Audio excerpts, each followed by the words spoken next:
Welcome to another edition of Small Talk for You. This morning I wanted to take a look at an interesting little build problem I came across in VisualWorks 7.8. I was recently doing a migration of 7.6 to 7.8. One of the tools I built for the site that I work at is this build tool where you can specify a build type and then pick the version out of the store repository one to compare it to and then just generate a set of scripts, and then the driver image will run the scripts. It's all pretty basic. I've talked about this on my blog before. The interesting thing is we don't unload store. We load from store and then we do the build straight from that image. And I ran into this problem using both Runtime Packager and using my build tool. First I thought it was my build tool, but it turned out to be both.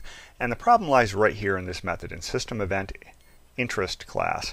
If you look at this method, notify store browser, you'll see that it triggers an event at early system installation. You just go to the refactoring browser and try to clean up obsolete instances. The reason for this is that the expectation is, of course, you won't have store loaded. Well, we have store loaded. If you're using Runtime Packager, just go into the tool, find this method, and say, yes, slay this method, and your problem goes away. In my build tool, what I did instead is I went ahead and I used deployment option system, the isRuntime check, and I modified this code pretty much as follows. Deployment options system is runtime.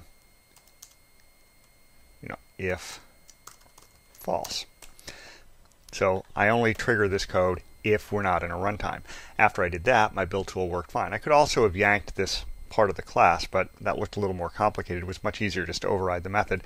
And this seems pretty much correct anyway, given the way we do builds and the fact that we leave store in the runtime and just unload the development tools. Now, you could argue that we should be removing store, but some of our application code actually depends on some of the things in store. Maybe it shouldn't, but these are the way things work in Smalltalk. People end up depending on things that sometimes, ideally speaking, they shouldn't.